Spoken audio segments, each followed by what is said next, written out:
Olá, sejam bem-vindos à nossa quinta aula sobre cálculos de insulina.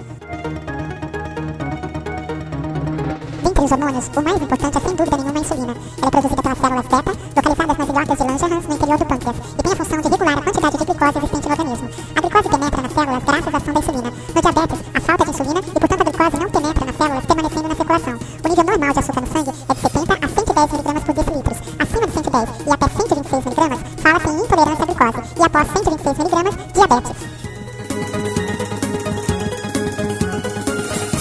O pâncreas produz uma reserva de insulina que nós devemos usar com critério. Se comemos muitos alimentos que liberam muita glicose para o sangue, acontecem duas coisas. A primeira, a reserva tende a esgotar-se, e então a pessoa fica sem insulina e torna-se diabética. A segunda é causada porque o pâncreas produz muita insulina, e o motivo é estar existindo uma grande necessidade disso. Então, ele produz uma insulina de qualidade ruim, que não tem uma função boa no corpo. Cria-se o que se chama de resistência insulínica. As células não veem a insulina como uma substância boa, capaz de gerar um bom aproveitamento da glicose. E pior ainda, esse hormônio em excesso no sangue é inflamatório, mantém uma situação de obesidade e está sendo estudado como um hormônio capaz até de produzir câncer.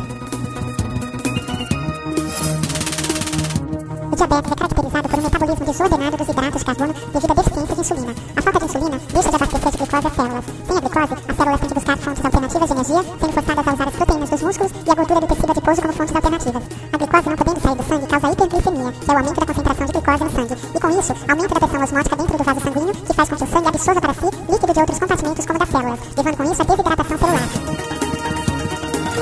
Resistência insulínica é quando o nosso corpo não consegue usar a própria insulina apropriadamente. A insulina envia um sinal para as células do nosso corpo, dizendo que devem permitir que o açúcar ou glicose se mova do sangue para as células. Desta forma, o açúcar pode entrar nas células através do corpo, onde será usado como combustível ou armazenado como energia que será usada mais tarde. Quando as células não estão recebendo sinais da insulina, devido ao defeito da célula, o açúcar ou a glicose não consegue entrar nas células, e esta condição é chamada de resistência à insulina.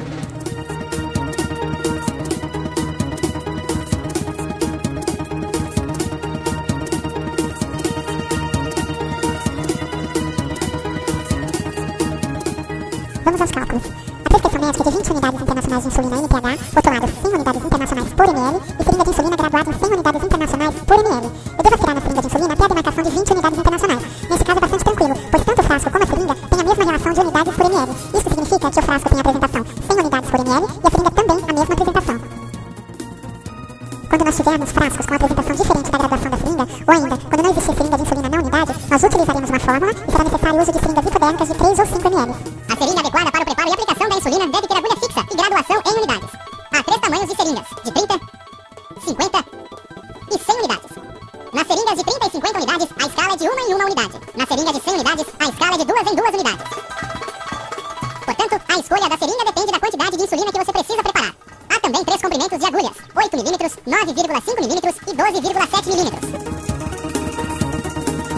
Agora, utilizando o mesmo exemplo do exercício anterior, a prescrição é de 20 unidades internacionais de insulina NPH, tendo frasco de 100 unidades internacionais por ml, porém na unidade só tem seringas de 3 ml. Nesse exercício, nós teremos que utilizar uma regra muito simples. Na primeira linha, utilizaremos frasco e seringa, e na segunda linha, a prescrição médica e o X, que representa o resultado a ser encontrado. Para que vocês não esqueçam os dados solicitados na regra, existem 2 mnemônicos utilizados. Lembrando que a palavra mnemônico vem da palavra grega mnemon, que significa um dispositivo para auxiliar a memória, às vezes chamado de dispositivo mnemônico. Uma mnemônica captura informações de uma maneira memorável para ajudar uma pessoa a lembrar algo importante para ela. O primeiro mnemônico pode ser descrito da seguinte maneira: fui salvo pelo X, ou se você preferir, fui seduzido pela Xuxa, onde F significa frasco, S seringa, P prescrição médica e X o resultado a ser encontrado. Substituindo a regra, então, faremos os cálculos cruzados utilizando a regra de 3 da seguinte maneira: 100 vezes X unidades internacionais é igual a 20 vezes 1 ml. X é igual a 20 dividido por 100, portanto, devo aspirar 0,2 ml na seringa utilizada. Vocês devem estar se perguntando por que eu utilizei no local da especificação da seringa 1 ml, sendo que na unidade eu tenho disponíveis seringas de 3 ml. Pois bem, se não houver nenhum tipo de seringa de insulina na unidade, e sendo necessário o uso de seringas hipodérmicas de 3 ou 5 ml, o volume aspirado terá por base sempre 1 ml da seringa, não importando o tamanho da mesma. Obrigada a todos, eu espero ter ajudado e até a nossa próxima videoaula.